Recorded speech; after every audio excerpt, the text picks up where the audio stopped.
Welcome to our deep dive all about lucid dreaming. We're going to explore how to train for it, look at different techniques, maybe even some unusual ones, and see how all this ties into shaping our reality. Oh, yeah. It's a fascinating topic for sure. It really gets to that question of what's possible within our own minds. Exactly. It's like this hidden world of consciousness that we can learn to tap into. Hmm. But before we get to the how-to part, maybe we should define exactly what is a lucid dream. It's not just remembering your dreams clearly, right? Right. Vivid dreams are great. They're super memorable, but a lucid dream is when you actually become aware you're dreaming while you're still in the dream. Oh, wow. I can only imagine what that must feel like, that sudden, wait a minute, this isn't real life Yeah. moment. Yeah, exactly. And what's cool is, according to the Sleep Foundation, about a third of people who have lucid dreams can actually control them. So you can actually make choices, direct the dream. That's incredible. It is. It's like you become the director of your own mental movie. Okay, now I'm getting really curious. Is this something anyone can learn? Well, research suggests that a lot of people can, with practice, increase their chances of having lucid dreams. There are many techniques out there, some more traditional, some a little out there. Okay, I want to hear about those. Mhm. You mentioned something about the history of exploring consciousness. How does that connect to lucid dreaming? Well, think back to the late 1800s. Things like X-rays and wireless communication were blowing people's minds. These invisible forces, changing the world. Yeah, like a whole new reality was being revealed. Exactly. And just like X-rays showed this hidden world, lucid dreaming is a way to explore the invisible world of our I consciousness. love that analogy. Like we're inner space pioneers. Okay, enough history. Let's get practical. How do we train for lucid dreaming? What are some techniques? Well, one common starting point is incorporating reality checks throughout your day. Oh, you mean like pinching yourself to see if you're dreaming? Kind of, but more subtle. Try periodically asking yourself, am I dreaming? And looking for inconsistencies, things that wouldn't make sense in real life. Like if my cat starts playing the piano. Haha, exactly. Or try pushing your finger through your palm. If it goes through, well, you're probably dreaming. Okay, a little creepy, but I'm willing to try it. Hmm. Do those reality checks actually make you have lucid dreams, though? Research is a bit mixed on that. It seems to help some people, but not everyone. It at least helps you become more aware of the differences between dreaming and waking, which is important. Makes sense. Are there other techniques, maybe ones that go a little deeper? Absolutely. In the material you sent me, you mentioned Bianca's method. Oh, yeah, Bianca's method. It sounded a little, well, mystical. Yeah, it does have some less conventional elements. It combines breathing exercises, specific finger movements, and even something called brain pulsations. The idea is that it helps create what they call an exit channel from the physical body. Wow, okay, that's definitely not your average sleep hygiene advice. Anything else? You mentioned hypnosis earlier. Right, hypnosis can be a really interesting path to lucidity. Researchers like Trasaldi and his team have studied what they call hypnotically induced out-of-body experiences, or OBEs for short. OBEs, like when Yeah. you feel like you're floating outside your body. Exactly. And it seems that inducing a certain kind of OBE through hypnosis can actually trigger lucidity within a dream. Oh, interesting. Like a shortcut to that altered state. Yeah, in a way, it provides a more structured, guided experience. But whatever technique someone chooses, it's important to approach it with an open mind, a healthy curiosity, and of course, a little bit of skepticism too. Absolutely.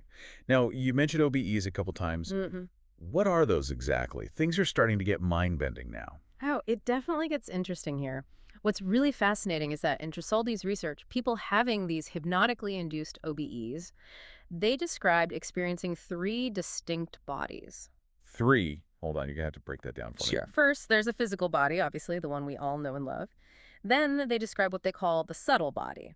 It's lighter, less defined, and it's able to move through space, even through solid objects, they said. Is that like what people call the astral body?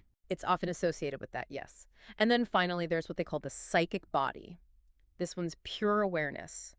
Can travel at the speed of thought, even access other dimensions, they reported. Wow, okay. Give me a minute to process that. Three bodies.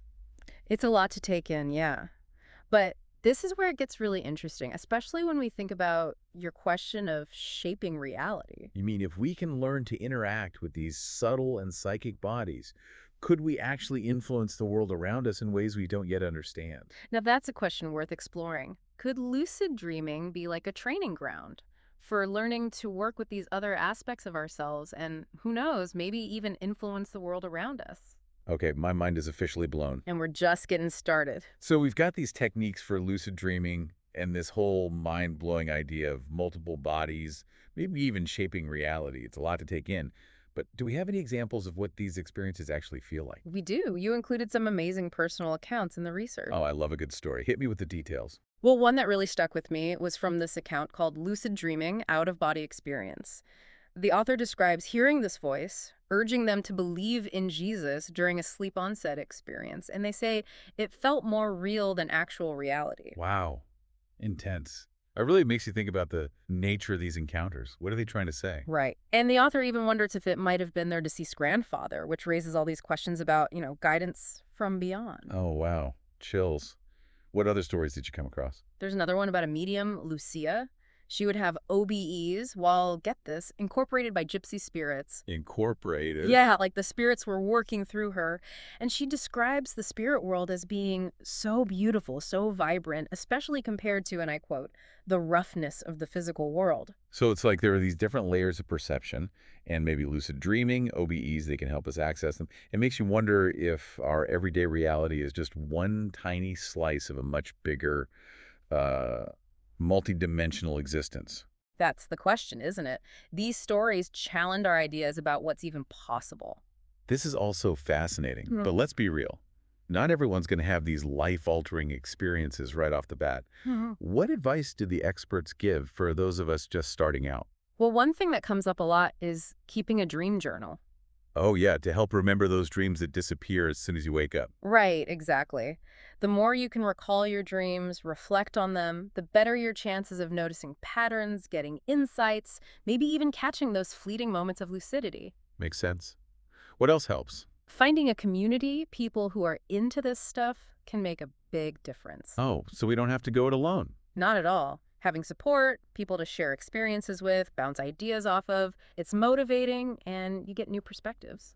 That's good to hear. I'm also curious about our subconscious mind in all this.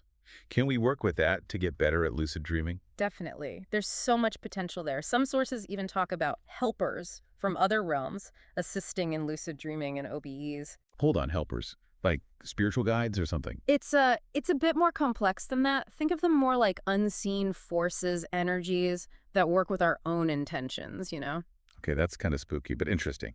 Any stories about these helpers?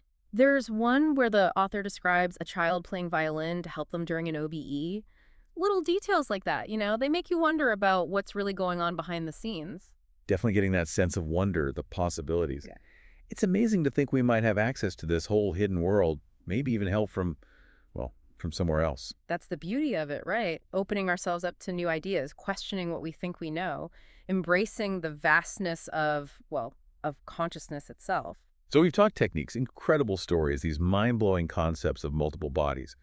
But how does this all connect back to shaping reality? We talked about the potential, but how do we go from potential to actual change? That's the million-dollar question, isn't it? It's one thing to have these experiences and dreams, but how do we bring those insights back to our everyday lives? Use them to actually change things, create the reality we want. Yeah, exactly. It's not just about flying around in dreams. We want to learn and grow from these experiences. So how do we bridge that gap between dreaming and doing? That's where the idea of lucid dreaming as training comes in. Think Yeah. of it like an athlete, practicing in a simulator before the big game. So becoming aware, in control in our dreams, it's building mental muscles we can use in our waking life. Exactly. Imagine you're facing a challenge in a dream, but instead of feeling overwhelmed, you step back, take stock, and actually choose a different path. That kind of mental agility can make you more confident, resilient, even more creative in your waking life. That would be incredible. But how do we make that leap from dream awareness to real-world action? It starts with paying attention. Noticing the emotions, the insights, the symbolism in your dreams. Often there's a message in there, something your subconscious is trying to tell you. Maybe where you need to grow. So it's not just remembering the story, but reflecting on what the dream might mean for us. Right. And as you get better at lucid dreaming, you can actually experiment inside the dream. Set intentions before you fall asleep. Ask yourself questions. Imagine scenarios you want to work through. It's like turning your dream world into a personal development lab. Wow. Turning dreams into a testing ground for personal growth. Hmm. But how does that help us actually shape our reality, though?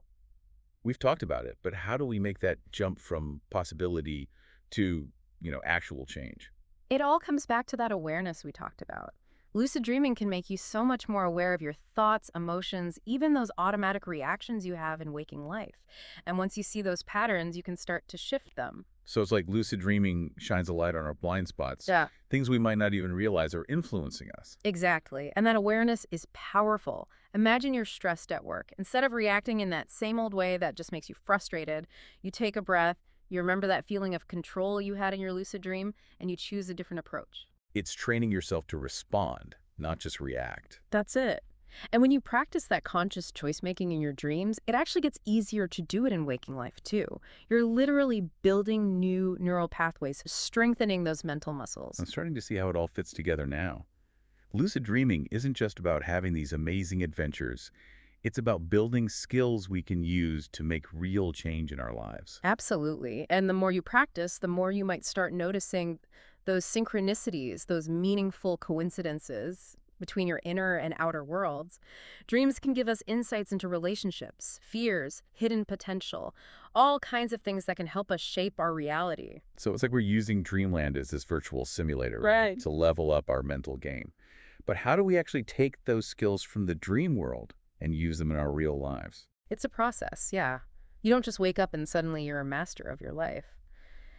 But the key is, paying attention to the details, the emotions, the insights, even weird symbolism that pops up. Often there's like a message from your subconscious hidden in there, a little clue about where you might need to grow. So it's more than just remembering the plot. It's about really reflecting on what it means, what the Yeah. dream might be telling us. Exactly. And as you get better at lucid dreaming, you can actually start experimenting inside the dream. Try setting an intention before you fall asleep. Ask yourself questions. Or imagine scenarios you want to, like explore. Almost like you're turning your dream world into this personal development lab. That's a cool idea, turning dreams into a testing ground. But how does that actually help us shape our reality? We've talked about the potential, but how do we turn potential into real change? It starts with that awareness, right?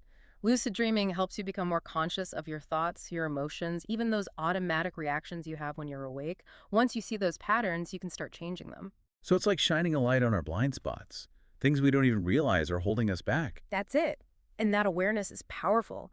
Imagine you're dealing with a stressful situation, maybe at work. Instead of just reacting the same old way and getting frustrated, you can pause, remember that sense of control you had in your lucid dream, and choose a different path. So respond, don't react. Yeah. And the cool thing is, when you practice that conscious choice making in your dreams, it becomes easier to do it in real life, too. You're actually rewiring your brain, strengthening those mental muscles. I'm really starting to see how this all connects. Lucid dreaming isn't just about having these amazing dream adventures. It's about developing real skills we can use to improve our lives. I think so. And the more you practice, the more you'll start to see these synchronicities, these meaningful coincidences between your inner world and the outer world.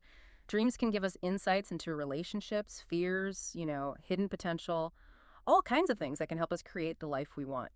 This deep dive has been so eye-opening. We've covered so much. Techniques, personal stories, mind-blowing concepts, and even practical tips. So as we wrap up, what's the one thing you'd want our listeners to take away from all this? I'd say never underestimate the power of your own mind. Lucid dreaming is just one example of the incredible things we're capable of. We can shape our reality not through magic, but through exploration, self-awareness, and a willingness to step into the unknown, both within ourselves and in the world around us. Beautifully said. So for our listeners who are ready to start their own lucid dreaming journey, what's a good first step they can take tonight? Tonight, as you're falling asleep, just set the intention to remember your dreams. Keep a notebook and pen by your bed, and when you wake up, jot down anything you can remember. Even if it's just bits and pieces, images, feelings, anything. You might be surprised by what comes up. Great advice. And who knows, maybe one of these nights you'll find yourself doing that finger through the palm test and you'll realize, I'm dreaming. And in that moment, a whole new world of possibilities opens up. Thanks for joining us on this amazing deep dive into lucid dreaming. Keep exploring, keep questioning, and keep dreaming big. Sweet dreams.